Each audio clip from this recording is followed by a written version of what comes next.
حضرت عمر بن خطاب رضی اللہ عنہ سے روایت ہے کہ ہم ایک دن رسول اللہ صلی اللہ علیہ وسلم کے پاس حاضر تھے کہ ایک آدمی ہمارے سامنے نمودار ہوا جس کے کپڑے بہت سفید اور بال بہت کالے تھے۔ ان پر سفر کے بھی کوئی آثار نہیں تھے، ہم میں سے کوئی انہیں پہچانتا بھی نہیں تھا، یہاں تک کہ وہ آدمی حضور صلی اللہ علیہ وسلم کے سامنے بیٹھ گیا اور اپنے گھٹنے حضور نبی کریم صلی اللہ علیہ وسلم کے گھٹنے کے ساتھ مس کر دیے اور اپنے ہاتھ اپنے زانوں پر رکھ دیے اور عرض کی، اے محمد صلی اللہ علیہ وسلم، مجھے اسلام کے بارے میں کچھ خبر دیجیے۔ آپ صلی اللہ علیہ وسلم نے فرمایا کہ گواہی دینا کہ اللہ کے سوا کوئی معبود نہیں، محمد صلی اللہ علیہ وسلم اس کے رسول ہے، اور نماز قائم کرنا، زکوٰۃ ادا کرنا، رمضان کے روزے رکھنا، حج کرنا اگر تمہیں اس کی طاقت ہو۔ تو اس نے کہا، آپ نے سچ فرمایا۔ ہمیں بہت تعجب ہوا کہ سوال بھی کرتا ہے اور اس کی تصدیق بھی کرتا ہے۔ اس نے پھر کہا، مجھے ایمان کے بارے میں کچھ خبر دیجیے۔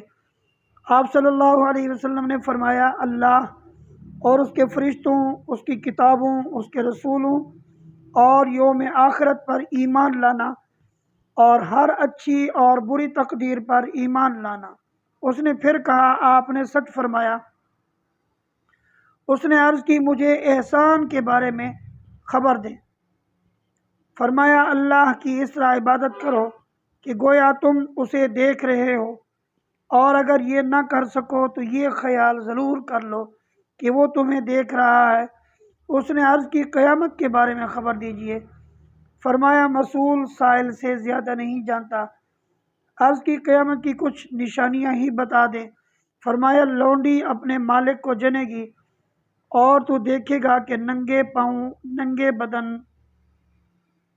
بکریاں چرانے والے بڑے بڑے محلات میں فخر کریں گے۔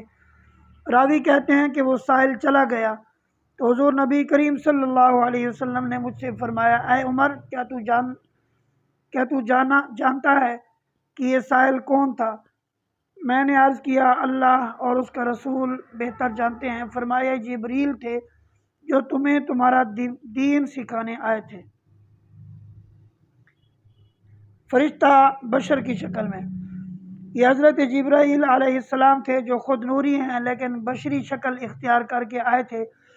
معلوم ہوا کہ نوری مخلوق لباس بشری اختیار کر سکتی ہے، جیسا کہ ہاروت و ماروت فرشتے تھے لیکن بشری لباس میں دنیا میں رہے، کھاتے پیتے تھے، سوتے جاگتے تھے، جماع بھی کرتے تھے۔ اس سے ثابت ہوا کہ نور کے لیے بشری لبادے میں دنیا میں جلوہ افروز ہونا ممکن ہے۔ اسی سے ہمارا عقیدہ بھی ثابت ہو گیا کہ حضور نبی کریم صلی اللہ علیہ وسلم نوری بشر ہے، آپ کی حقیقت نور ہے لیکن دنیا میں بشری لباس میں تشریف لائے۔ انسان افضل ہے یا فرشتے؟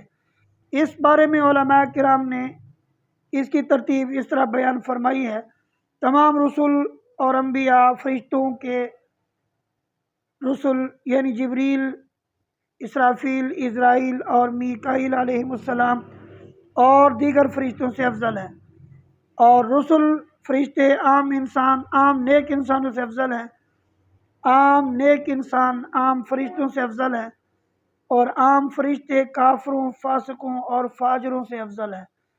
انسان کو اشرف المخلوقات کیوں کہا جاتا ہے؟ اللہ تعالیٰ نے انسان کو دیگر مخلوقات پر شرف بخشا ہے، اور اس شرف کی وجوہات تو بہت زیادہ ہیں۔ چند وجوہات مندرجہ ذیل ہیں۔ نمبر 1، انسان واحد مخلوق ہے جس کو اللہ تعالیٰ نے اپنا خلیفہ بنایا۔ نمبر 2، انسان کو اللہ تعالیٰ نے فرشتوں سے زیادہ علم عطا کیا اور فرشتوں سے انسان کو سجدہ کروایا۔ اللہ تعالیٰ نے اپنی ساری مخلوق کو لفظ کن کہہ کر پیدا کیا، لیکن انسان کو اپنے دست قدرت سے پیدا کیا۔ نمبر 4، اللہ تعالیٰ نے انسان کو سب سے زیادہ حسین صورت پر پیدا کیا اور نبی کریم صلی اللہ علیہ وسلم نے فرمایا اللہ تعالیٰ نے انسان کو اپنی صورت پر پیدا فرمایا۔ نمبر 5، اللہ کی ساری مخلوق سر جھکا کر کھانا کھاتی ہے اور اپنا منہ کھانے کی طرف لے کر جاتی ہے، لیکن انسان سر اٹھا کر کھانا کھاتا ہے اور منہ کھانے کی طرف لے کر نہیں جاتا، بلکہ کھانے کو اٹھا کر منہ تک لے جاتا ہے۔ نمبر 6، اللہ کی ساری مخلوق جھک کر چلتی ہے یا رینگ کر چلتی ہے، لیکن انسان وہ مخلوق ہے جو سر اٹھا کر سیدھا چلتا ہے۔ اللہ نے انسان کو سیدھا پیدا کیا، سیدھا بنایا۔ نمبر 7، جانوروں کو دکھ، درد یا تکلیف ہو تو کسی کو بتا نہیں سکتے، لیکن انسان اپنا درد بھی بتا سکتا ہے، بلکہ دوسروں کے دکھ درد کا حال بھی بتا دیتا ہے۔ نمبر 8، اللہ تعالیٰ نے ہر چیز انسان کے لیے مسخر کر دی، پہاڑ، سمندر، دریا، سب پر انسان کی حکومت ہے۔ نمبر 9، فرشتوں میں صرف قوت عقلیہ ہے، جانوروں میں صرف قوت شہوانیہ ہے، لیکن انسان واحد مخلوق ہے جس کے پاس قوت عقلیہ بھی ہے اور قوت شہوانیہ بھی۔ نمبر 10، تمام موجودات میں سب سے اشرف، سب سے اعلیٰ اللہ تعالیٰ کی ذات ہے، اور پھر وہ اعلیٰ اور اشراف ہے جو اللہ کے زیادہ قریب ہے، اور اللہ کے زیادہ قریب صرف انسان ہے، کیونکہ اس کے دل میں اللہ کی معرفت کا ذکر، اللہ پر ایمان اور اللہ کی اطاعت ہے۔ انسان کی عبادت افضل ہے یا فرشتے کی؟ انسان کی عبادت فرشتوں کی عبادت سے چند وجوہ سے افضل ہے۔ فرشتے جو عبادت کرتے ہیں وہ اصل خلقت کے اعتبار سے ہے، اور بشر جو اللہ کی عبادت کرتا ہے وہ اپنے نفس سے جہاد کر کے عبادت کرتا ہے، کیونکہ بشر کی طبیعت میں شہوت، حرص، خواہشات اور غضب کو رکھ دیا گیا ہے، اور یہ تمام چیزیں انسان کو عبادت کرنے سے روکتی ہیں۔ اس لیے انسان کا عبادت کرنا فرشتوں کی بنسبت مشکل ہے۔ معلوم ہوا انسان کی عبادت افضل ہے۔ نمبر 2، فرشتوں کی عبادت اس وجہ سے ہے کہ اللہ تعالیٰ نے ان کو عبادت کا حکم دیا ہے، جبکہ انسان کبھی حکم کی وجہ سے عبادت کرتا ہے جیسے فرض، واجب، اور کبھی اپنی مرضی سے عبادت کرتا ہے جیسے نفل و مستحب وغیرہ کی عبادت، اور یہ زیادہ دشوار ہے کیونکہ انسان کی طبیعت سہولت اور آسانی کو پسند کرتی ہے۔ ثابت ہوا انسان کی عبادت افضل ہے۔ نمبر 3، فرشتے شیطان کی وسوسہ اندازی سے محفوظ اور سلامت ہیں، جبکہ انسان کے اوپر شیطان وسوسے ڈالتا ہے اور اس کو عبادت سے دور کرتا ہے۔ اس حالت میں انسان کا عبادت کرنا بڑی بات ہے، لہذا انسان کی عبادت افضل ہے۔ نمبر 4، فرشتے حقائق ملکوت، جنت، دوزخ، قدرت کے عجائبات اور اس کی حقیقتوں کا مشاہدہ کرتے ہیں، جبکہ انسان کو صرف ان چیزوں کی خبر دی گئی ہے، اس لیے اس کی عبادت افضل ہے، کیونکہ دیکھ کر کسی کو ماننا اور اس کی عبادت کرنا اور ہے، اور بن دیکھے ماننا اور اس کی عبادت کرنا بہت بڑی بات ہے، لہذا انسان کی عبادت افضل ہے۔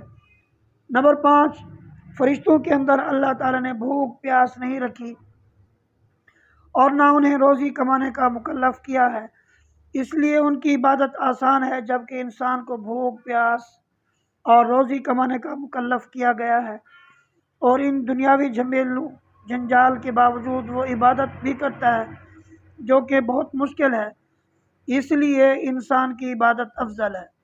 نمبر 6، فرشتوں میں اللہ تعالیٰ نے کوئی بیماری، مصیبت، رنج و الم نہیں رکھا، اس لیے ان کی عبادت آسان ہے، جبکہ انسان کو اللہ تعالیٰ نے طرح طرح کی بیماریوں، آزمائشوں، مصائب و آلام میں مبتلا کیا ہے، اور ان حالات میں عبادت کرنا بہت کٹھن ہے، اس لیے انسان کی عبادت افضل ہے۔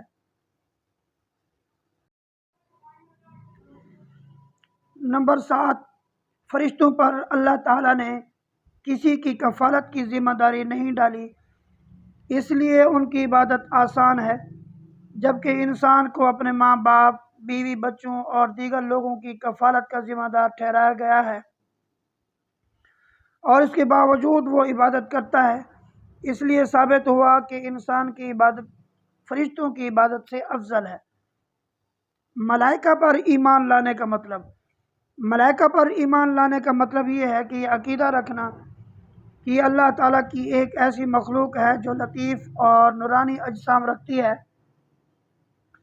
اور مختلف قسم کی شکلیں اختیار کر سکتے ہیں۔ فرشتے نہ مرد ہیں نہ عورت، یہ اللہ کی نوری مخلوق ہیں۔ ان کو واجب الوجود ماننا یا قدیم جاننا ماننا یا خالق ماننا کفر ہے۔ کسی فرشتے کی ادنا سی گستاخی کرنا کفر ہے۔ اسی طرح فرشتوں کے وجود کا انکار کرنا بھی کفر ہے۔ یہ ہر پل اللہ کی عبادت اور اس کے احکام کی بجا آوری میں مصروف ہیں، اللہ کے حکم کے خلاف کچھ نہیں کرتے، نہ قصدن نہ سہون نہ خطاً، ہر قسم کے صغیرہ کبیرہ گناہوں سے پاک اور معصوم ہیں۔ مختلف فرشتوں کے ذمے مختلف قسم کی ڈیوٹیاں ہیں، مثلا کسی کے ذمے وحی لانا، روزی پہنچانا، بارش برسانا، بدن انسان میں تصرف کرنا، انسان کی حفاظت کرنا، اعمال لکھنا، حضور صلی اللہ علیہ وسلم کی بارگاہ میں مؤمنین کے درود و سلام پہنچانا، روح قبض کرنا، کسی کے ذمے سور پھونکنا وغیرہ۔ ان کی تعداد کتنی ہے ان کو پیدا کرنے والا جانے۔ کتابوں پر ایمان لانے کا مطلب، کتابوں پر ایمان لانے کا مطلب یہ ہے کہ اس بات کا عقیدہ رکھنا کہ اللہ تعالیٰ نے مختلف ادوار میں اپنے رسولوں پر جو کتابیں اور صحیفے نازل فرمائے، جن کی تعداد 104 ہے، جو شرعی احکام و فرامین پر مشتمل تھے، وہ سب حق و سچ ہیں، مثلا قرآن، انجیل، تورات اور زبور وغیرہ۔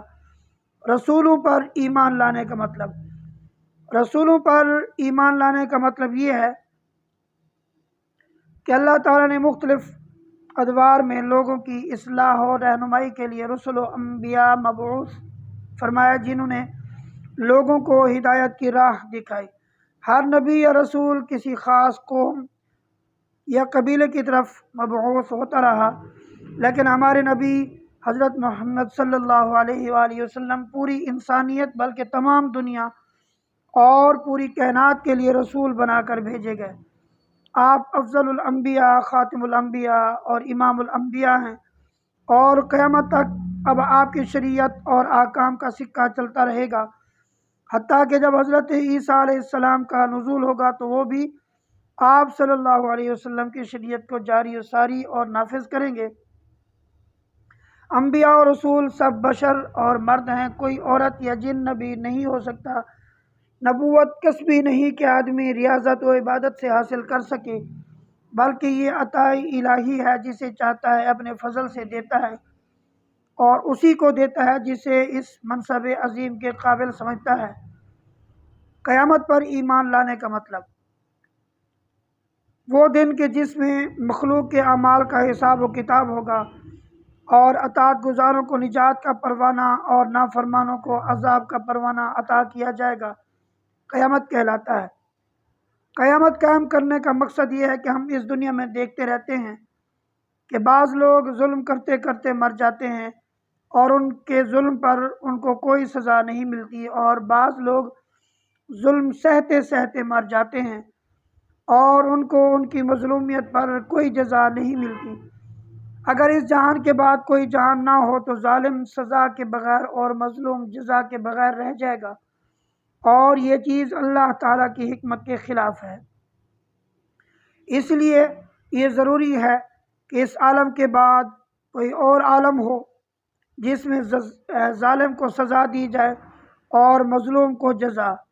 اس لیے اللہ تعالیٰ نے قیامت کا دن مقرر کر دیا،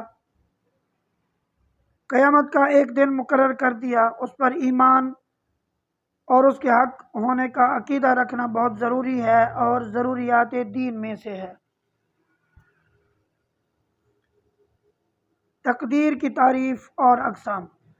تقدیر پر ایمان لانے کا مطلب، تقدیر کا لغوی معنی ہے اندازہ لگانا اور اصلاح میں وہ فیصلہ جو اللہ تعالیٰ کی طرف سے اپنی مخلوق کے متعلق تحریر میں آ چکا، تقدیر کہلاتا ہے۔ تقدیر کی اقسام، تقدیر کی دو قسمیں ہیں، نمبر 1 تقدیر مبرم، نمبر 2 تقدیر معلق۔ تقدیر مبرم اس تقدیر کے اندر تبدیلی ناممکن ہے، کسی طور پر بھی نہیں ٹل سکتی، نہ دعا سے نہ عبادت سے، جیسے قیامت وغیرہ۔ تقدیر معلق وہ تقدیر کہ جو اللہ والوں کی دعا سے ٹل جائے، جیسے رسول کریم صلی اللہ علیہ وسلم کی دعا سے اس امت سے عذاب الہی کا اٹھ جانا، ایک رات میں 70 احتلام۔ حضرت شیخ عبد القادر جیلانی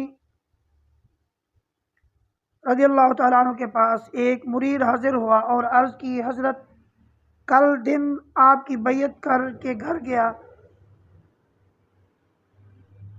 رات کو خواب میں 70 مرتبہ احتلام ہوا، اس کی کیا وجہ ہے؟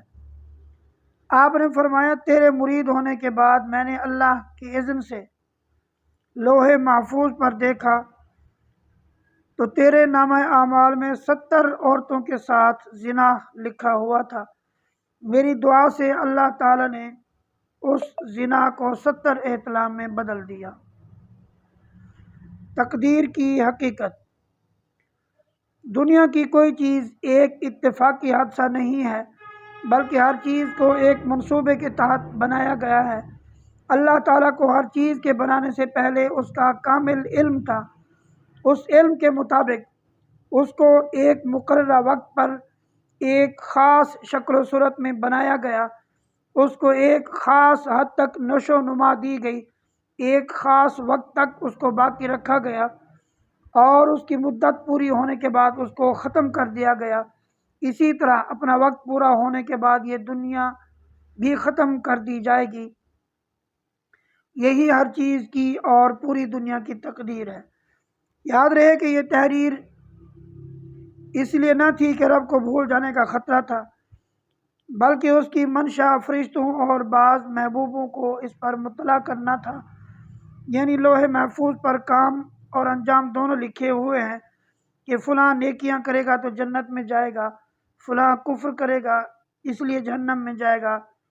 بندوں پر رب کی اطاعت فرض ہے، نیز کوئی شخص جنتی اور جہنمی ہونے پر مجبور نہیں۔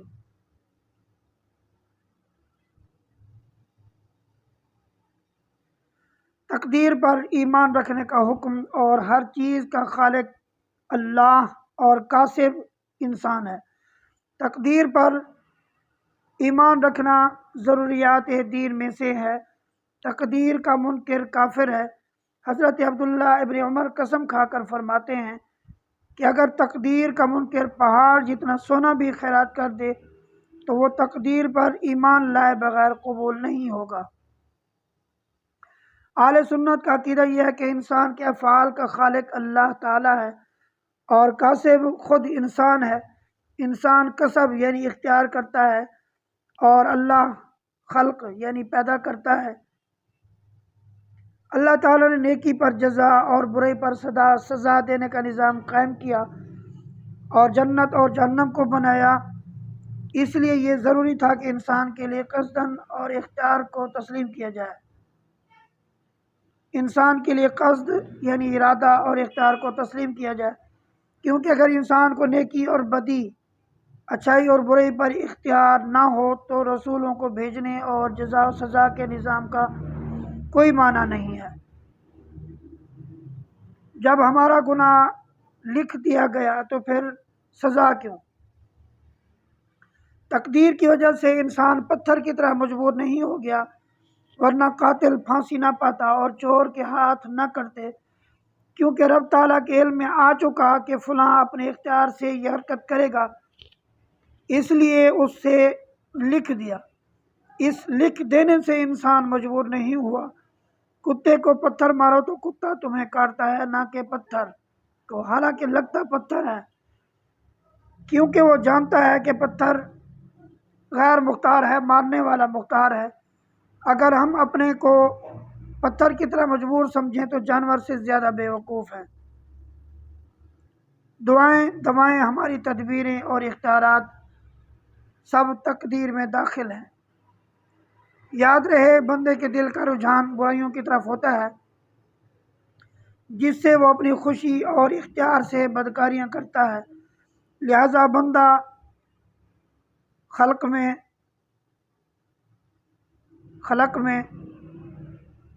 مجبور ہے، قسم میں مختار، لہذا عذاب نار کا مستحق ہے۔ اس لیے علماء فرماتے ہیں ہمیشہ نیکیاں کرنے کی کوشش کرو۔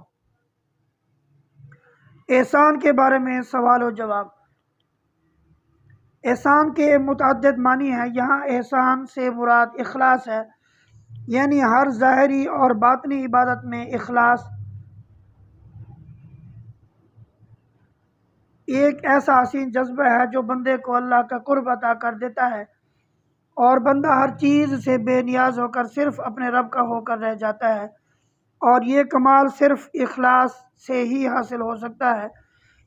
یہ حسین جذبہ کیسے حاصل ہو سکتا ہے؟ اس کے دو طریقے مخلص اعظم نے خود ارشاد فرمائے۔ پہلا طریقہ یہ ہے کہ اپنے رب کی اس طرح عبادت کرو جیسے تم اسے دیکھ رہے ہو۔ اہل تصوف اور ارباب طریقت اس کو مشاہدہ اور استغراق کہتے ہیں، جو اللہ کی عظیم ہستیوں کا حصہ اور نصیب رہا ہے، کیونکہ ایسے عظیم لوگوں کی نظر نعمت پر نہیں بلکہ نعمت دینے والے پر ہوتی ہے۔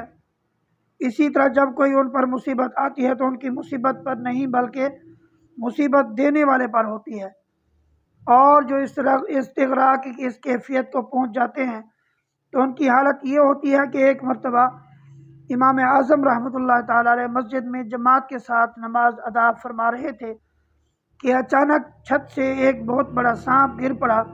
تمام نمازی اپنی نمازیں توڑ کر مسجد سے بھاگ گئے، لیکن امام اعظم رحمۃ اللہ تعالی علیہ اس قدر مستغرق تھے کہ ان کو پتہ بھی نہ چلا، اور یہ کیفیت اور مقام چونکہ بہت مشقت اور مشکل سے حاصل ہوتا ہے، اس لیے اللہ تعالیٰ کے حبیب صلی اللہ علیہ وسلم نے دوسرے قدر آسان طریقہ بیان فرما دیا کہ اگر تم خدا کو نہیں دیکھ سکتے تو دوسرا طریقہ یہ ہے کہ یہ تصور ذہن میں راسخ کر لو کہ خدا تمہیں دیکھ رہا ہے۔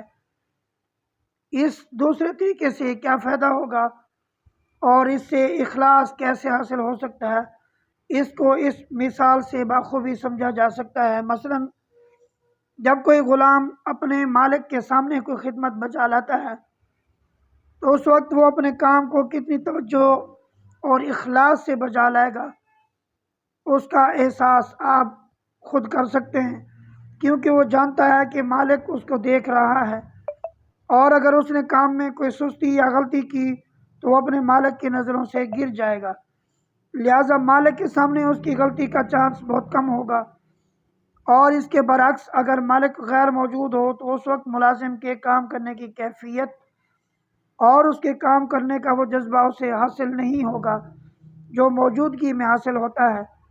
اور اللہ رب العزت تو وہ ذات ہے جو ہر لمحہ ہر پل اپنی قدرت کے ساتھ اپنے بندوں کی طرف متوجہ ہے، لہٰذا جب بندہ اس تصور سے عبادت کرے گا تو یقیناً اخلاص کی دولت سے مالا مال ہو جائے گا، اور پھر اس کی عبادت کا کاملین کی عبادت بن جائے گی۔ اس کا ہر عمل اس کو اپنے رب کے قریب کرتا چلا جائے گا، اس کا دل یاد خدا اور زبان ذکر خدا سے ہر پل تر رہے گی، اور اس وصف سے جب وہ آراستہ و پیراستہ ہو جائے گا تو ایک دن ضرور آئے گا جب وہ خود اپنی زبان سے کہے گا آج میں خدا کو دیکھ رہا ہوں۔ کیا اللہ کا دیدار ممکن ہے؟ حدیث پاک میں دیدار الہی کا ذکر ہوا، لہذا دیدار الہی کے بارے میں مندرجہ ذیل صورتیں ذہن نشین کرنا ضروری ہے۔ نمبر 1، دنیا میں بندے اللہ تعالیٰ کو بصیرت یعنی نور قلبی سے دیکھتے ہیں، آخرت میں اسے نور بصارت یعنی نور نگاہ سے دیکھیں گے۔ نمبر 2، دنیا میں دیدار الہی ممکن ہے مگر واقع نہیں، اس لیے حضرت موسیٰ علیہ السلام نے دیدار کی دعا کی۔ اگر دیدار ناممکن ہوتا تو حضرت موسیٰ علیہ السلام دعا ہی نہ کرتے، کیونکہ ناممکن کی دعا ناجائز ہے اور نبی ناجائز کام نہیں کرتے۔ معراج کی رات حضور صلی اللہ علیہ وسلم نے اللہ کا دیدار سر کی آنکھوں اور بیداری میں کیا اور خوب کیا۔ جو شخص یہ کہے کہ میں نے اللہ کو اپنی سر کی آنکھوں سے دیکھا ہے وہ کافر ہے، اپنے کو نبیوں سے افضل کہتا ہے۔ قیامت کے دن ہر مومن و کافر کو اللہ کا دیدار ہوگا، مومن کو رحمت کی شان میں اور کافر کو غضب و قہر کی شان میں۔ بعد قیامت مومنوں کو جنت میں دیدار الہی ہوتا رہے گا، کفار کو دوزخ میں نہ ہوگا۔ دنیا میں مومن کو خواب میں دیدار الہی ہو سکتا ہے، بلکہ ہوتا ہے۔ امام اعظم نے 100 بار رب کو خواب میں دیکھا۔ امام احمد بن حنبل نے خواب میں اللہ کو دیکھا اور پوچھا یا الہی کون سی عبادت افضل ہے؟ فرمایا تلاوت قرآن۔ دوسری بار پوچھا معنی سمجھ کر تلاوت افضل ہے یا بغیر سمجھے تلاوت؟ فرمایا ہر طرح افضل ہے۔ اہل سنت کے نزدیک جنت میں دیدار الہی ہوگا۔ یاد رہے کہ جنت میں اللہ تعالیٰ کا دیدار اہل جنت کو حاصل ہوگا، جیسا کہ حدیث پاک میں ہے۔ حضرت صہیب رضی اللہ عنہ سے روایت ہے کہ نبی کریم صلی اللہ علیہ وسلم نے فرمایا رب تعالیٰ حجاب اٹھا دے گا، جنتی رب تعالیٰ کی ذات کے نظارے کریں گے تو انہیں کوئی چیز رب کے دیدار سے زیادہ پیاری نہ دی گئی۔ یاد رہے کہ جیسے جنتیوں کے لیے دیدار الہی ساری نعمتوں سے افضل و اعلیٰ نعمت ہے، ایسے ہی دوزخیوں کے لیے دیدار سے محرومی سارے عذابوں سے بدتر عذاب ہوگا کہ محبوب کا فراق بھی بڑا عذاب ہے۔ خیال رہے کہ اللہ سمت یعنی اوپر نیچے دائیں بائیں ہونے سے پاک ہے۔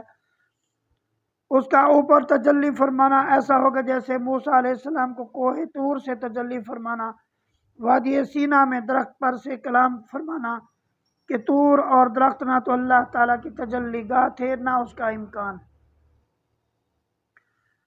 اللہ تعالیٰ کا آنکھ سے دیدار کیسے ممکن ہوگا؟ یاد رہے کہ علماء کرام فرماتے ہیں کہ رؤیت بصرہ یعنی آنکھ سے دیکھنا اور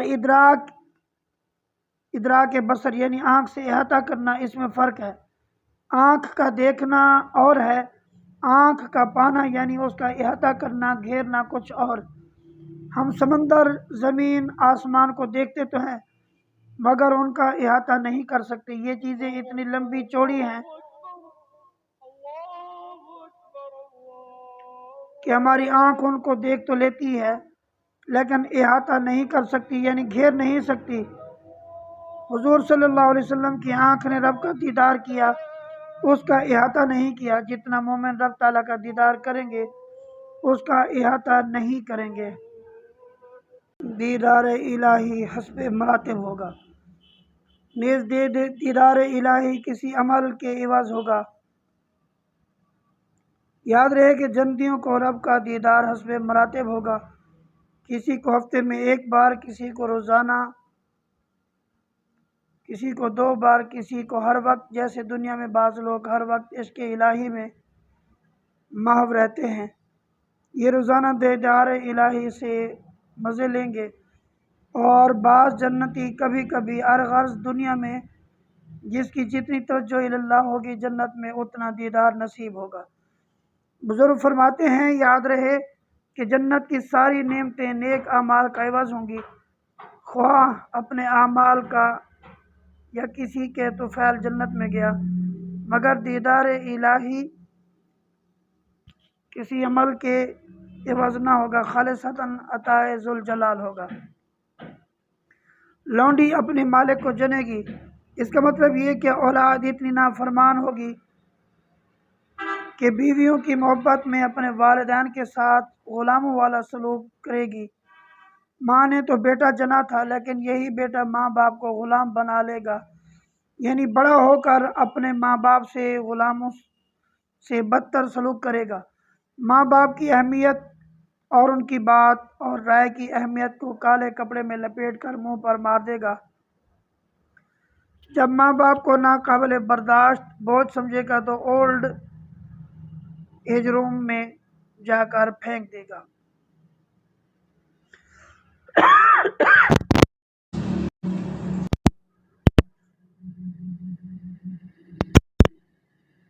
رسائل کشیریہ میں ہے، ایک بزرگ فرماتے ہیں کہ ایک رات میں قبرستان میں داخل ہوا، میں نے ایک قبر دیکھی جس سے دھواں نکل رہا تھا، پھر کیا دیکھتا ہوں کہ قبر شق ہوئی اور اس سے ایک سیاہ فام فرشتہ نمودار ہوا جس کے ہاتھ میں لوہے کا گزر ہے اور وہ اس سے ایک گدھے کے سر پر ضربیں لگا رہا ہے اور وہ گدھا رینگتا ہے۔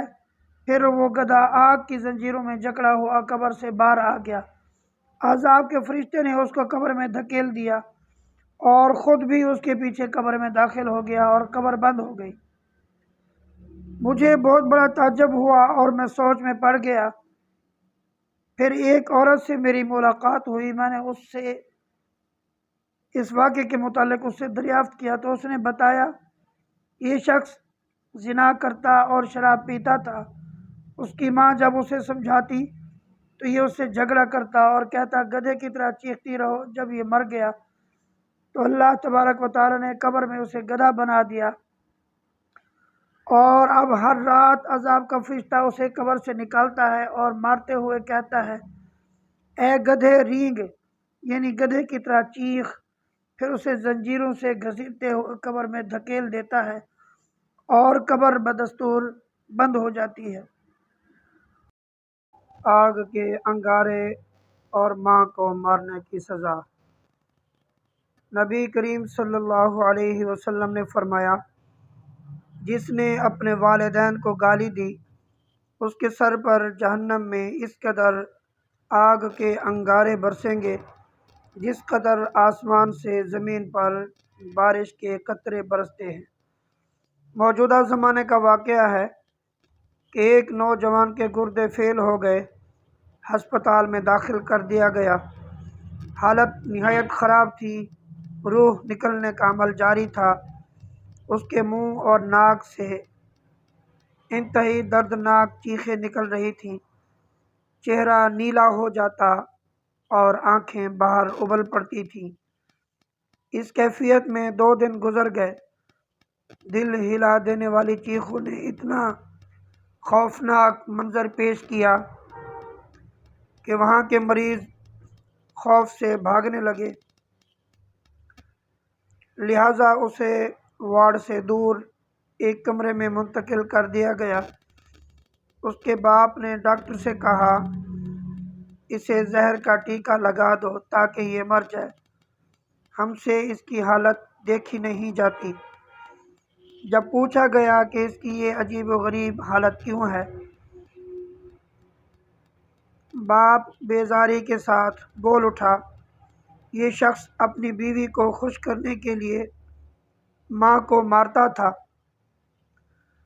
میں اس کو روکتا تھا لیکن یہ پھر بھی باز نہ آتا،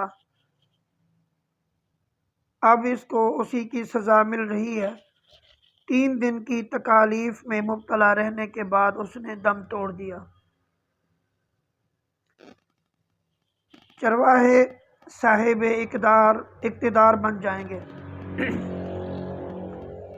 نبی کریم صلی اللہ علیہ وسلم نے قیامت کی نشانیوں میں سے ایک نشانی یہ بیان فرمائی کہ ننگے پاؤں، ننگے بدن، مفلس و نادار اور بکریاں چرانے والے عالیشان مکانات و محلات میں فخر و تکبر کی زندگی گزاریں گے۔ اس کا مطلب یہ ہے کہ جو لوگ اللہ تعالیٰ کی بارگاہ کے برگزیدہ اور مقرب ہوں گے، جو شریف النسل، مہذب اور معزز ہوں گے، دین کے سچے خیر خواہ اور حقیقی پیشوا ہوں گے، وہ دنیا داروں کی نظر میں ذلیل و حقیر بن جائیں گے، نہ معاشرے میں ان کی قدر و منزلت ہوگی، نہ ان کے لیے کوئی سرکاری عہدہ اور نہ ان کے روزگار کے لیے کوئی سرکاری ذریعہ اور ملازمت۔ بے روزگاری اور مالی و معاشی پریشانی میں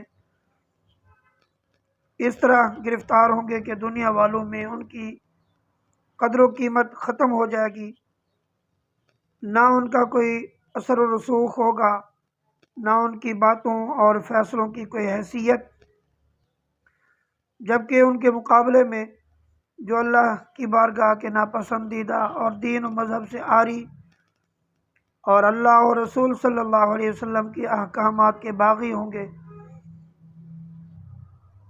وہ ملک و دنیا پر چھا جائیں گے۔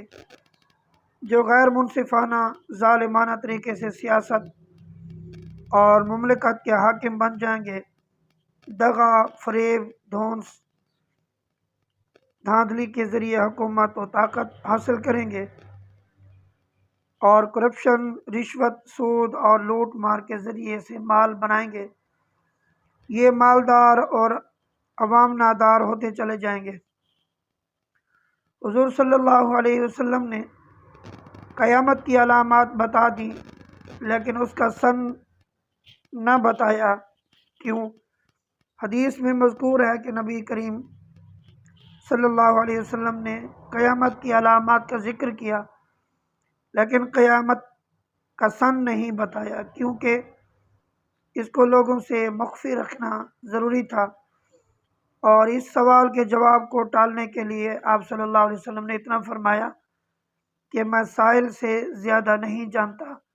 مطلب یہ کہ اے سائل، جتنا تو قیامت کے بارے میں جانتا ہے وہ میں بھی جانتا ہوں، لیکن یہاں اس کا اظہار کرنا مناسب نہیں، کیونکہ یہ ایک مخفی معاملہ ہے اور اس کا اظہار قرآن کے حکم کے خلاف ہے، ورنہ آپ صلی اللہ علیہ وسلم قیامت کا سن بھی جانتے ہیں، اس کا دن بھی اور اس کی تاریخ بھی، جیسا کہ دوسری احادیث میں آپ صلی اللہ علیہ وسلم نے اس کا دن، اس کی تاریخ اور اس کا مہینہ بیان فرما دیا۔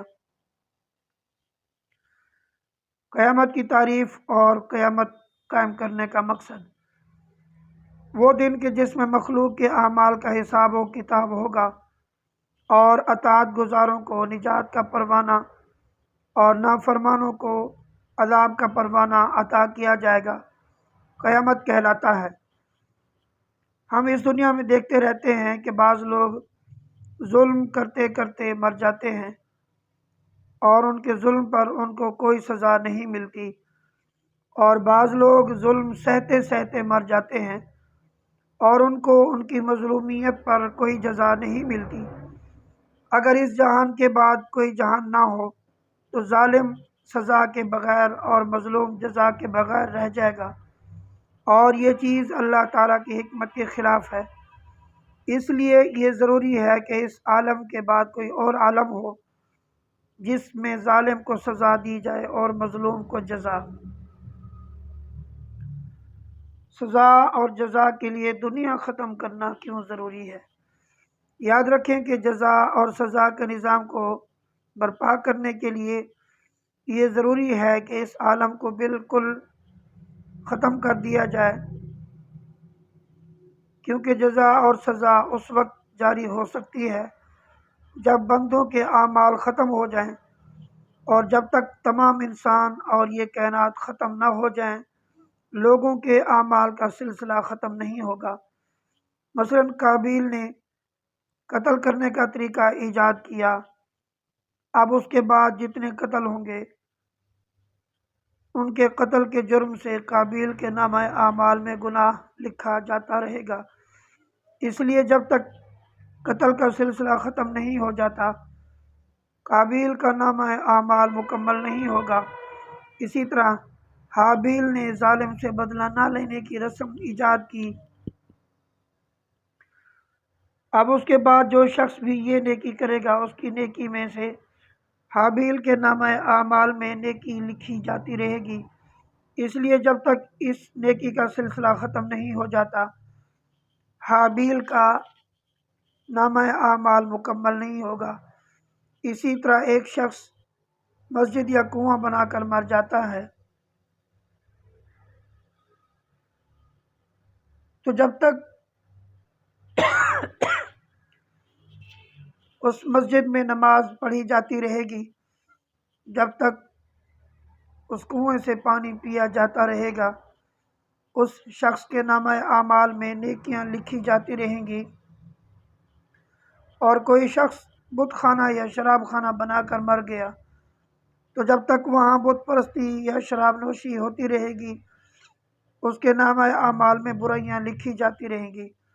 اس لیے جب تک یہ دنیا اور اس دنیا میں انسان موجود ہیں اس وقت تک لوگوں کا نامہ اعمال مکمل نہیں ہو سکتا، اور لوگوں کے نامہ اعمال مکمل کرنے کے لیے دنیا اور دنیا والوں کو مکمل ختم کرنا ضروری ہے، اور اسی کا نام قیامت ہے۔ خلاصہ یہ ہے کہ اللہ تعالیٰ کی حکمت اس کی وہ تقاضی ہے کہ جزا اور سزا کا نظام قائم کیا جائے، اور جزا اور سزا کا نظام نافذ کرنے سے پہلے قیامت قائم کرنا ضروری ہے۔ قیامت چند مزید نشانیاں۔ نمبر 1، علم اٹھ جائے گا، یعنی علماء اٹھا لیے جائیں گے اور جہالت کی کثرت ہوگی۔ تو زنا اتنی کثرت اور بے باکی سے ہوگا کہ سامنے زنا ہو رہا ہوگا اور کسی کو ضرورت نہیں ہوگی۔ نمبر 3، مرد کم ہوں گے اور عورتیں زیادہ ہوں گی، حتیٰ کہ ایک مرد کی کفالت میں 50 عورتیں ہوں گی۔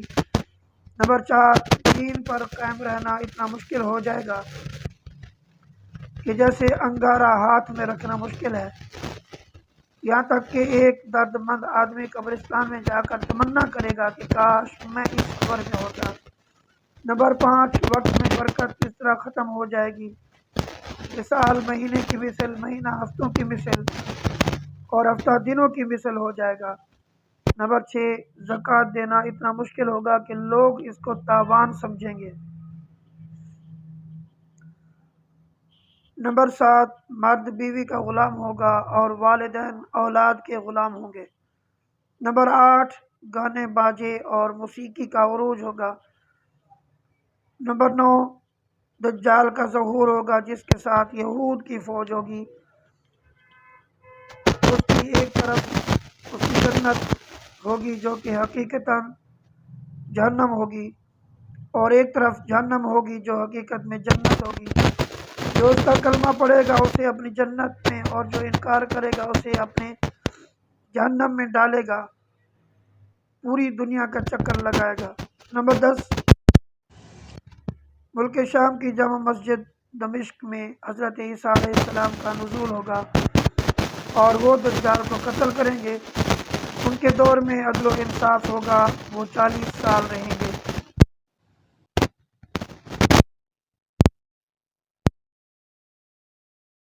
آگ کے انگارے اور ماں کو مارنے کی سزا۔ نبی کریم صلی اللہ علیہ وسلم نے فرمایا، جس نے اپنے والدین کو گالی دی اس کے سر پر جہنم میں اس قدر آگ کے انگارے برسیں گے جس قدر آسمان سے زمین پر بارش کے قطرے برستے ہیں۔ موجودہ زمانے کا واقعہ ہے کہ ایک نوجوان کے گردے فیل ہو گئے، ہسپتال میں داخل کر دیا گیا، حالت نہایت خراب تھی، روح نکلنے کا عمل جاری تھا، اس کے منہ اور ناک سے انتہائی دردناک چیخیں نکل رہی تھیں، چہرہ نیلا ہو جاتا اور آنکھیں باہر ابل پڑتی تھیں۔ اس کیفیت میں 2 دن گزر گئے۔ دل ہلا دینے والی چیخوں نے اتنا خوفناک منظر پیش کیا کہ وہاں کے مریض خوف سے بھاگنے لگے، لہٰذا اسے وارڈ سے دور ایک کمرے میں منتقل کر دیا گیا۔ اس کے باپ نے ڈاکٹر سے کہا، اسے زہر کا ٹیکہ لگا دو تاکہ یہ مر جائے، ہم سے اس کی حالت دیکھی نہیں جاتی۔ جب پوچھا گیا کہ اس کی یہ عجیب و غریب حالت کیوں ہے،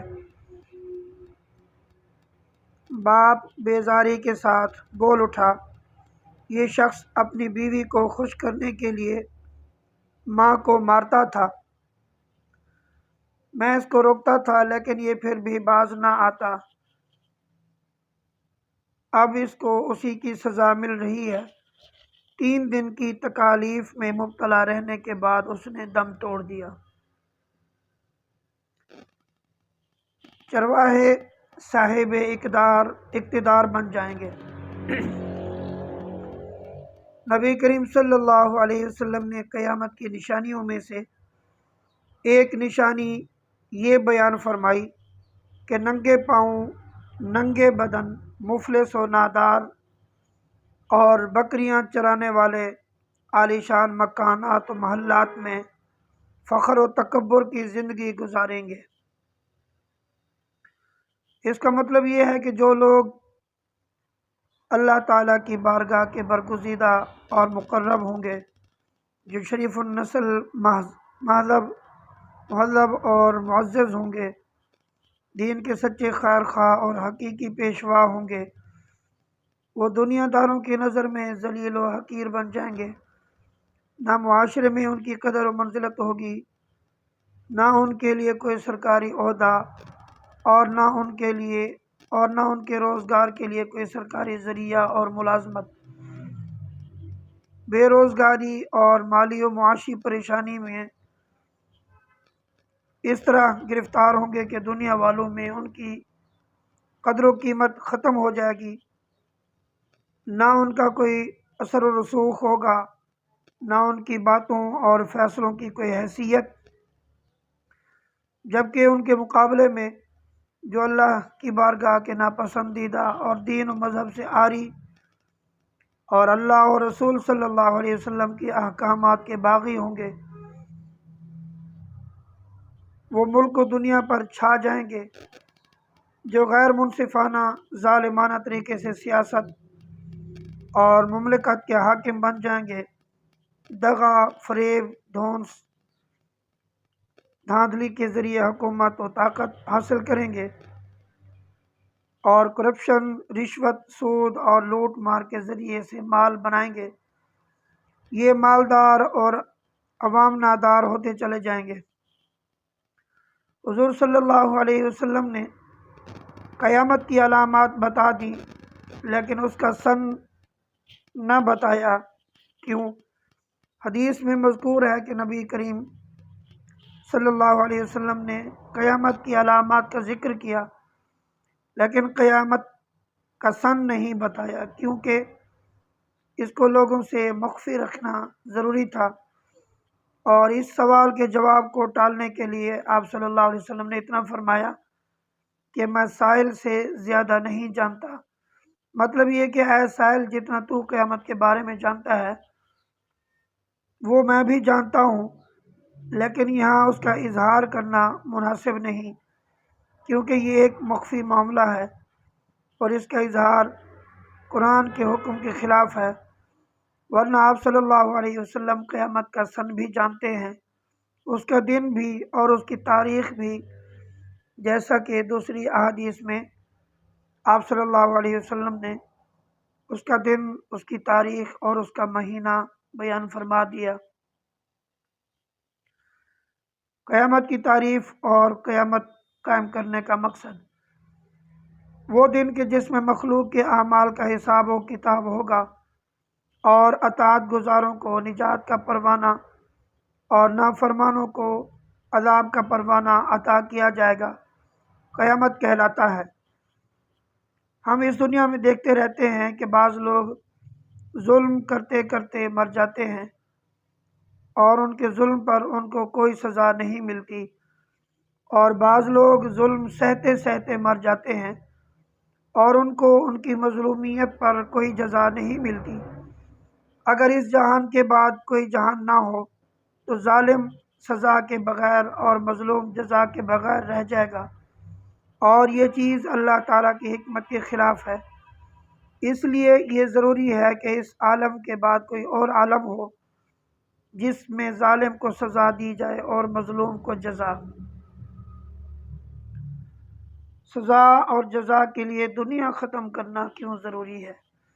یاد رکھیں کہ جزا اور سزا کے نظام کو برپا کرنے کے لیے یہ ضروری ہے کہ اس عالم کو بالکل ختم کر دیا جائے،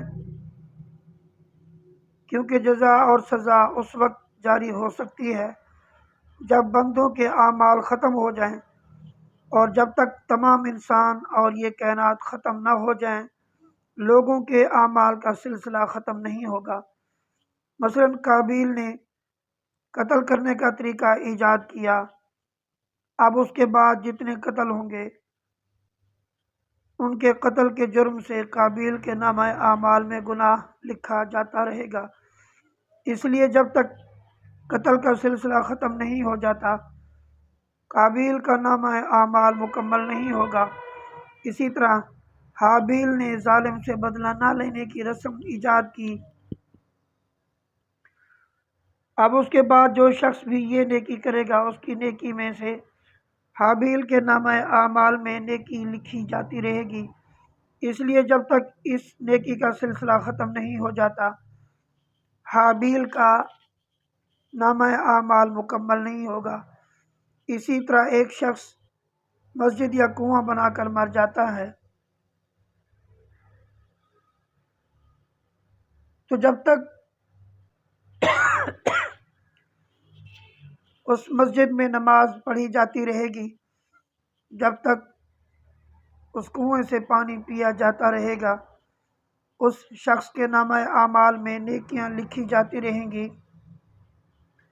اور کوئی شخص بت خانہ یا شراب خانہ بنا کر مر گیا تو جب تک وہاں بت پرستی یا شراب نوشی ہوتی رہے گی اس کے نامہ اعمال میں برائیاں لکھی جاتی رہیں گی۔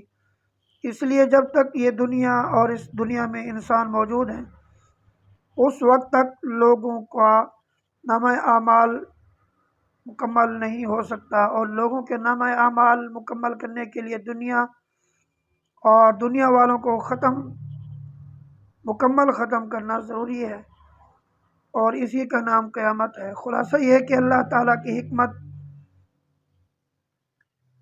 اس کی متقاضی ہے کہ جزا اور سزا کا نظام قائم کیا جائے، اور جزا اور سزا کا نظام نافذ کرنے سے پہلے قیامت قائم کرنا ضروری ہے۔